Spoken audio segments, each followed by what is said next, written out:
Indian media और ख़ासकर Pakistani YouTuber हजरात ने सीमा हैदर को बहुत कुछ करार दिया है। और इंडियन मीडिया और उनके यूट्यूबर ये कह रहे हैं कि ये पाकिस्तानी आईएसआई की एजेंट है। दूसरी तरफ सीमा के इस पार यानी कि सरहद के इस पार भी जो पाकिस्तान के यूट्यूबर हजरात हैं वो ये कहते हैं कि सीमा हैदर भारत की रॉ की एजेंट है। क्या कुछ राज वो यहाँ से लेकर गई है भारत, और उसका मिशन क्या था, और हमारी आईएसआई को अब तक ये पता क्यों न चला।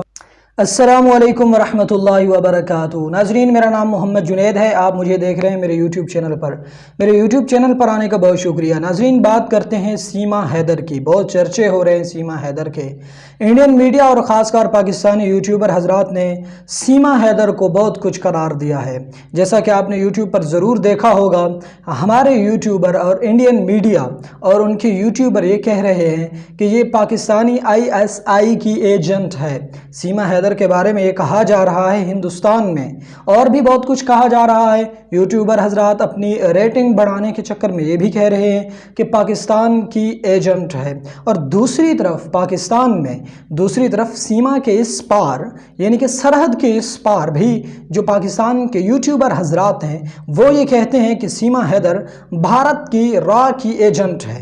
और रॉ की एजेंट यहाँ कितना अरसा काम करके गई है, और क्या कुछ उसने हासिल किया है, और क्या कुछ राज वो यहाँ से लेकर गई है भारत, और उसका मिशन क्या था, और हमारी आईएसआई को अब तक ये पता क्यों न चला कि सीमा हैदर यहाँ पर जो एक ड्रामा रचा रही थी वो भारत रॉ की एजेंट थी। ये सारी बातें झूठ, फरेब और धोखे पर मबनी हैं। सीमा हैदर एक आम सी खातून है और पाकिस्तान सिंध की रहने वाली है। वहाँ पर उसने एक नौजवान से शादी की। अननोन नंबर पर एक मिस कॉल आई हैदर को, और हैदर ने फिर कॉल बैक की तो वो सीमा थी, और फिर इस तरह से उनकी कहानी बढ़ी और शादी तक पहुंची।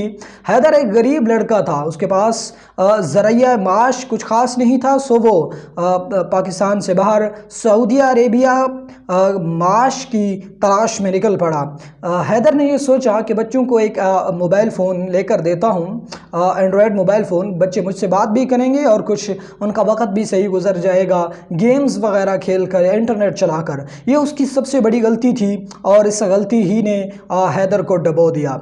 इसी गलती का फ़ायदा उठाते हुए सीमा ने पबजी इंस्टॉल की, और पबजी खेलते खेलते उसका ताल्लुक़ बना भारत के एक लड़के से, और फिर वो पाकिस्तान से बाहर नेपाल के रास्ते से हिंदुस्तान पहुंची हैं। अब क्या हिंदुस्तान के कानून के मुताबिक सीमा हैदर वहाँ ठहर सकती हैं, रिहाइश कर सकती हैं, और वहाँ जिनके साथ उन्होंने शादी रचाई है क्या उनके साथ वो गुजार सकती हैं, और उनका कानून क्या कहता है। सो भारत के कानून के मुताबिक सीमा हैदर वहाँ रह नहीं सकती, क्योंकि सीमा खुद इस बात का इकरार कर चुकी हैं। नेपाल तक तो वो कानूनी तरीके से आई हैं, मगर नेपाल से जब आगे आई तो उनके पास वीज़ा नहीं था, और वो गैर कानूनी तरीके से हिंदुस्तान पहुंची हैं। सो अब वो गैर कानूनी तरीके पर हिंदुस्तान ही रह रही है। अब ये सवाल बनता है, क्या भारत वापस करता है सीमा को या नहीं भेजता।